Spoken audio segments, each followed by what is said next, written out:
Hello, and welcome to the Cancer Journey podcast. I'm Alicia. And I'm Sherry Ann. So today we're going to be talking about a big topic, which is bringing humanity back into the medical system, especially for people who are experiencing cancer. So before we jump in, let's get grounded and start with our PESH check-in. I don't remember who went first. So you go. Okay, I'll go first.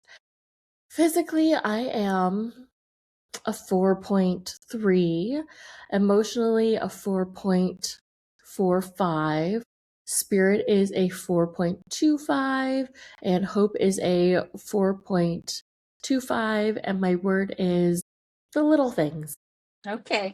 So physically, I am a 4.3, emotionally 4.4, spirit 4.6, hope 4.55, and my word for right now is brightness. Okay, brightness. So we're talking about bringing humanity back into the medical centers, and I think to start, we should talk about what is currently here and why we see that need. Yes. So, especially on a cancer journey, which is so, I don't want to like point it out saying, oh, it's the only one, but there's a lot of emotions, which is what makes us human. And there isn't as much acknowledgement about the emotionality of us as humans. It's more like, okay, you come into the medical system and our expertise is the science. So we're going to look at your body and see what it's doing and the chemicals in your body and how to realign, how to fix what's not working, how to handle the physicality of you. And that's how it's been almost forever within the cancer world. I think what's different is that we are kind of an evolved species. And I want to point kind of to COVID, but it was long before this. But COVID really brought in our mental health. It's that inner part because there wasn't a lot of distractions during COVID. So during COVID, we became really aware of what's like going on inside, how we were thinking, our mindset, our emotions, how alive we were, because being sequestered to the confines of your home really diminished the aliveness of an individual. There's a new awareness, and I think that because of that, we need to address that in the medical system. Yeah, I think the conversation for people who are experiencing cancer is a lot more about their emotional experience, especially because when people are on a cancer journey, they lack so much control over their physicality. And so they have to trust the doctors. And I'm not saying like that's exactly who you should be trusting. You should be trusting the people in your care team who are supporting this disease that's within you in the medical centers. And I do think that a lot of people who are working in centers and hospitals, doctors, nurses, etc., they almost have to separate themselves, and there is this culture of knowing to separate yourself emotionally from the work that you do too. And it's not from any lack of care, because I do deeply believe that many people become doctors because they want to help. They become nurses because they want to help, because they care. And they're more able to show that emotional care in more of a physical, hands on way.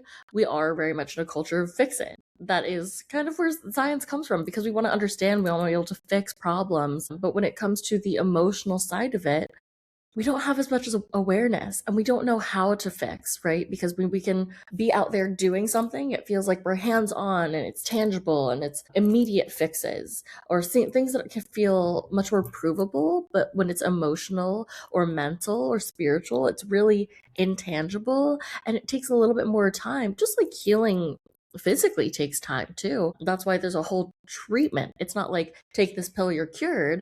It takes time, because not everything is so immediate. just it feels like there's less evidence when it's less tangible, and that's kind of where we come in. And what we know really really well is that mental, emotional, spiritual part that is so unrecognized, because regardless of anything that's happening physically, there will always be an emotional reaction.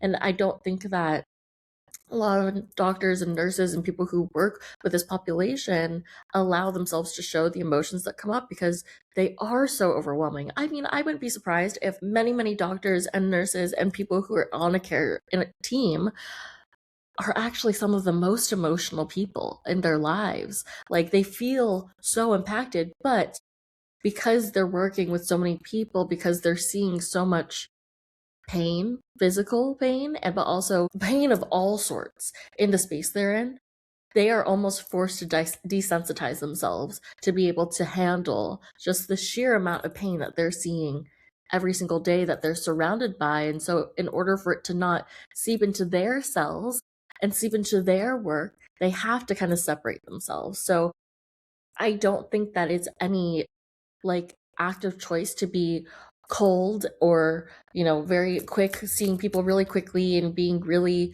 almost even short sometimes. And as a patient, you want to deeply trust your care team because they have all the knowledge. They know what's going on. They know what you need, because you alone without the care system, you have cancer and you don't know what to do about it. You can't just cure it on your own. So cognitively, we're like, we trust our doctors, we trust the information we have available to us, we trust the resources that are here.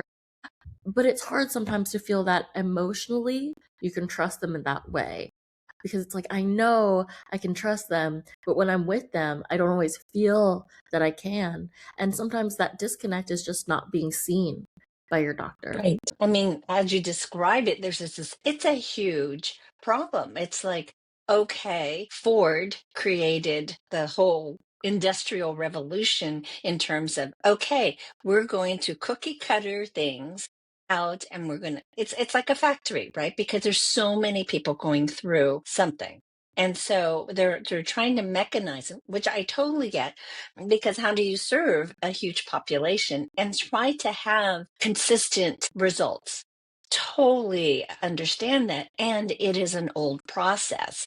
Now that we're aware that humans are, I mean, we always knew this, but I think we're even closer to the the reality that, and seeing the additional problem, which is humans are unique. One diagnosis with the same treatment with a different person, with two different people, are going to be totally different. And so there needs to be space to address that individual and this individual and the next individual, while still trying to, I hate the word, but mechanize the system so that you can serve as many as possible to be efficient. And efficiency and effectiveness are really key points. And the medical system is rewarded for this. But what we're saying is, if you can, and we believe that you can, and we have ideas to bring humanity back into that system that's been there forever, that we could have more efficiencies, more effectiveness. And it's really the effectiveness. But what is the end result? Is it just that cancer is eliminated out of the person's body? And I'm going to raise my hand and say, I understand that process, having gone through it. We're single focus. I just want this. I want to be cured. I want to go into remission. I want this out of me. I want to be alive, and I don't want this here.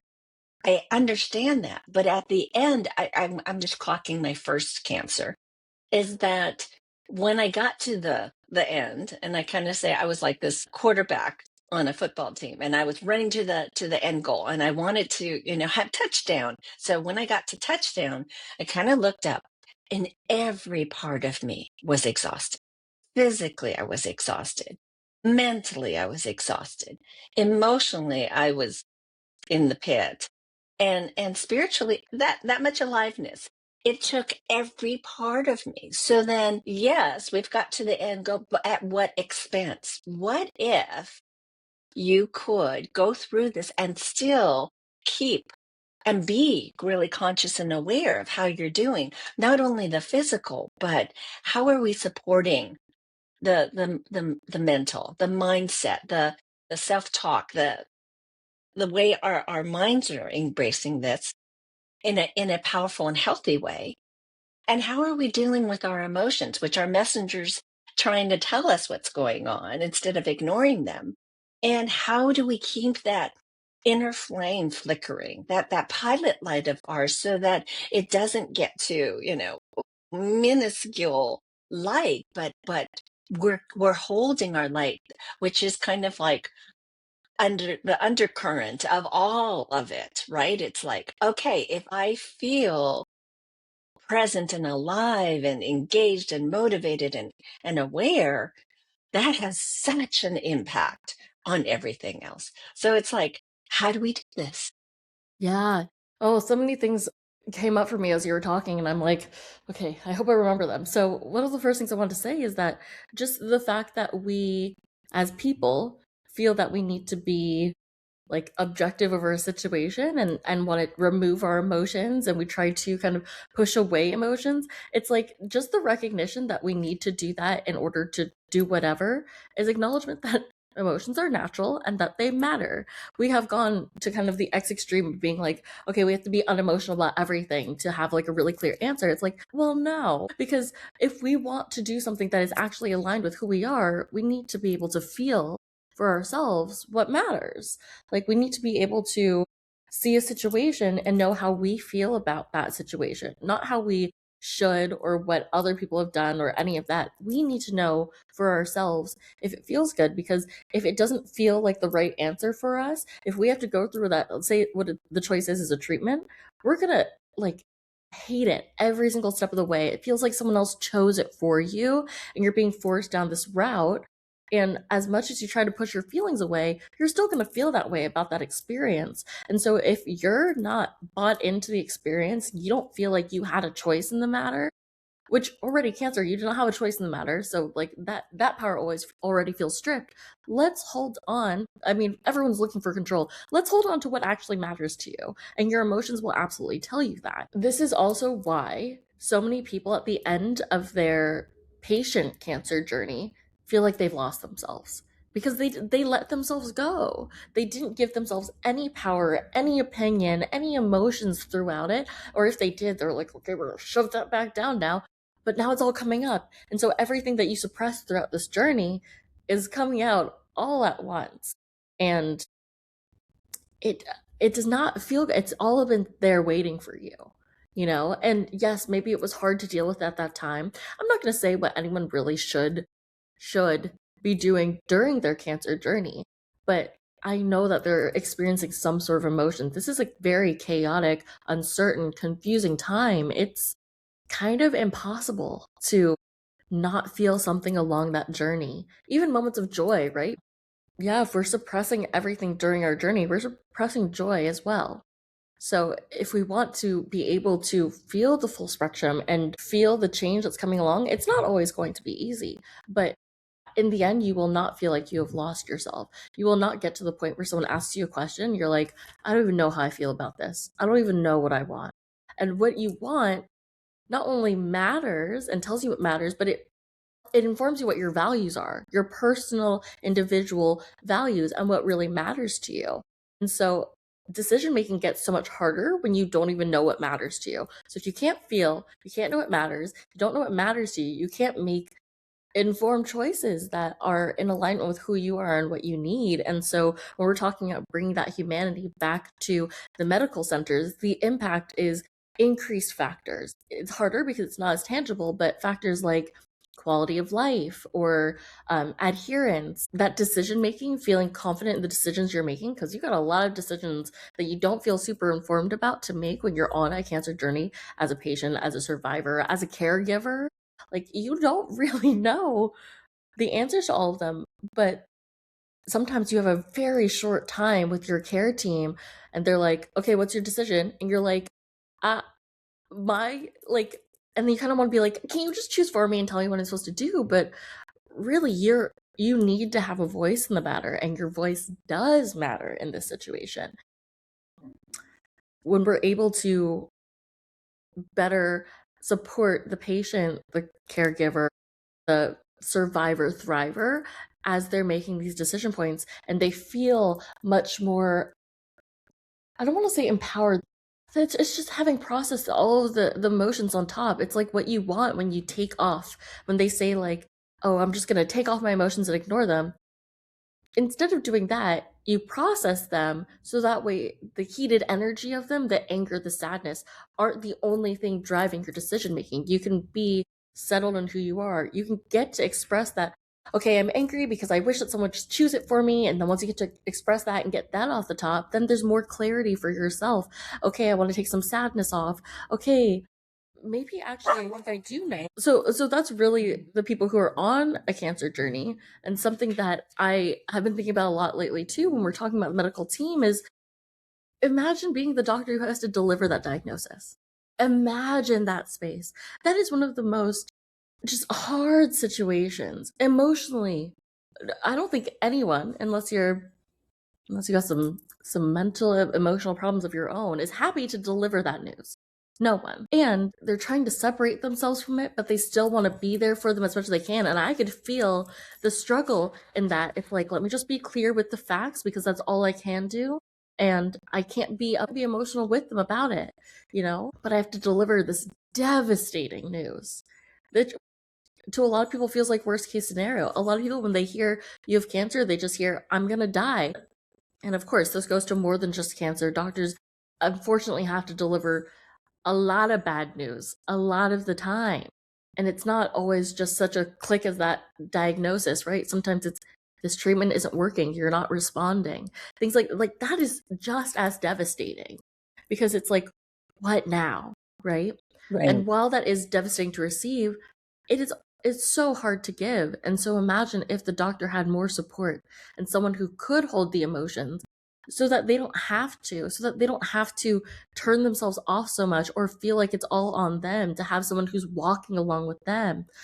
Um, it's such an emotional experience. There is no part of cancer that is unemotional. The fact that we have toxic positivity as well, that forcefulness of, like, just be positive, that is also an acknowledgement that there are so many emotions here that we don't know how to healthily address, right?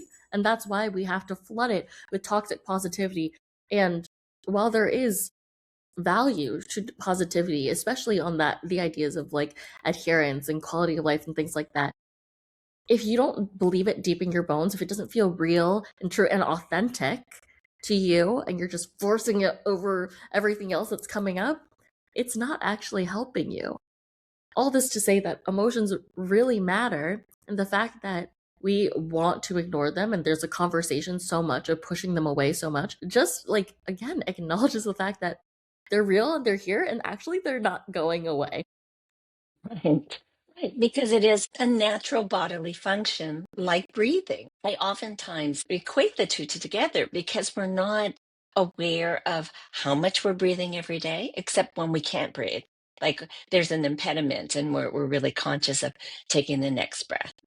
But with emotions, it's the same. We're not thinking about, oh, now I'm feeling this. Oh, now I'm feeling this. It's just, we're just going through life and every day. So now we have this medical environment where the doctor is being pushed on both sides. Their own internal, I love that you bring that up. Their own internal, which this is my job. I've got to, I need to diagnose something. I need to come up with a solution for my person, for my patient. And I need to hold that container. There's no room, really. I mean, I'm backing them up for emotions. So where do you put that?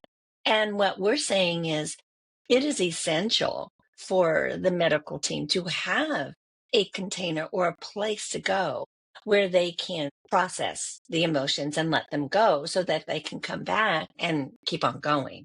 Because at some point, just like you're talking about the patient who's like, okay, I'm stealing myself up to do this treatment that I don't really want to do, but I do want to live. So this is what I'm going to do.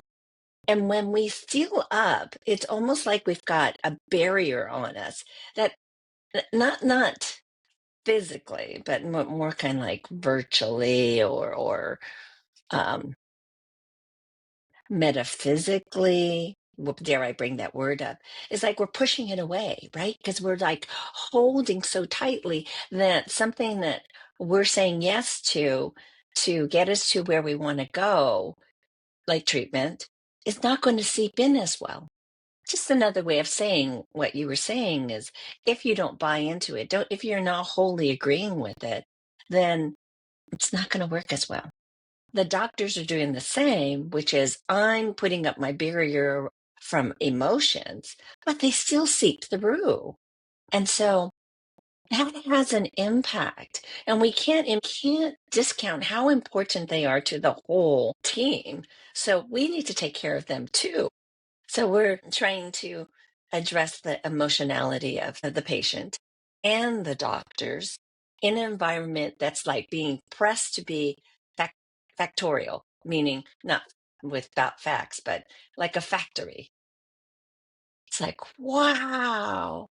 And yet putting in a mechanism, dare I say, the cancer coaching mechanism in there as part of kind of the release valve for emotions. And it's not in the way that a therapist is doing. We're not trying to analyze and diagnose anything about what's going on. It's more like the pot is about to boil over. Let's release some of that Mhm. in a very safe and nurturing environment versus a sterile and feeling like put on not show, but like I don't know what would you say like to say for that? Because I'm at it stuck for a word on that. Yeah. I mean, this is part of my takeaway, so I'm gonna kind of fuse them together. But first of all, everyone needs a cancer journey coach. But I'm so with you because as I'm thinking about being in a hospital, being in a cancer center, being in treatment, like what feels synonymous with clinical is coldness, right? There's that coldness of energy. Sometimes it's like the coldness of all the contraptions and just like the lack of understanding, the absence of warmth, the absence of connection.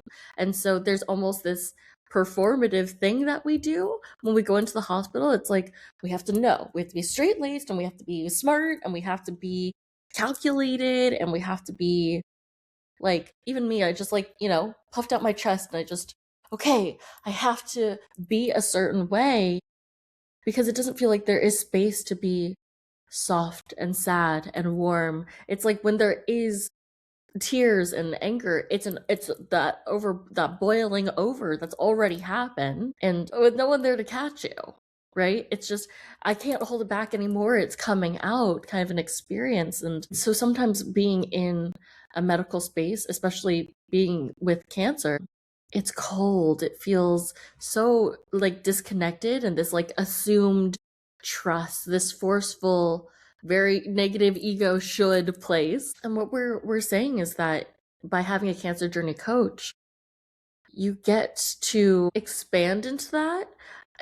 And we're not saying that we're going to fix the medical system altogether. We're not saying that we're fixing all of this stuff because that's not what coaches do. What we do is we provide us a really safe space for the experience, for the changes that are happening, to really just say, this is hard.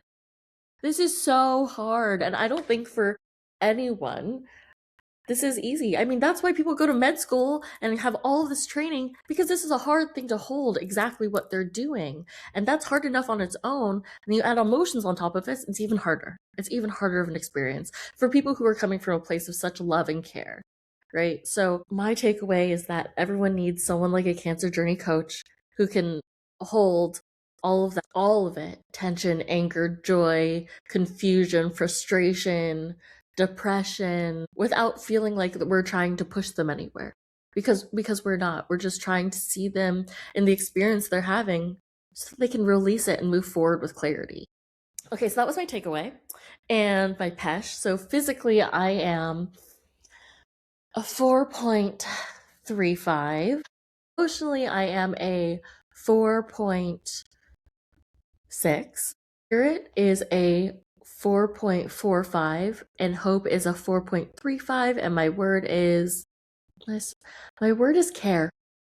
Mm. My takeaway is that what we're saying is that the role of a cancer journey coach could be seen as the flag bearer that's part of the cancer team, the cancer care team, that holds the humanity for everyone on the team, meaning the doctor, the patient, and any other support person, because they're there to do the specialty of their job. So the navigator there to do the facilitation of the logistical, the doctor to come up with a treatment plan and make sure that that's administered in the correct way, the nurses to support that administration, and everybody has a little piece that they hold in terms of humanity, but it's not the key. If there was a practitioner, cancer journey coach, that held that humanity piece that was part of the team, that it didn't have to be this big, we've got to add this role. It's more like, of course, we've got a hole in the team. We can add this in, and it doesn't have to be this formal, you know, roll out the red carpet thing. It's more of an addition that just naturally flows there. And with the way that we train our coaches, that they can take 10 minutes and have impact. They can take an hour to have impact, but it is really dependent on the environment and the situation. That's my takeaway. So it's not hard to administer. It's just we need to really realize that there's a hole and it can be fixed. And it's called humanity. My test now, that when I check in with my heart, my physical is 4.25. My emotional is 4.5. My spirit is 4.75. And my hope, because I really believe this is possible and not as difficult as the medical system might think right now, is 4.9. And my word is two words: seeing the okay, three words: seeing the possibilities. So excited about this topic because it makes it really real. Thank you for joining us today. We'll be back next week with a new episode. We loved having you. Have a lovely rest of your day. And remember, you're so much more powerful than you realize.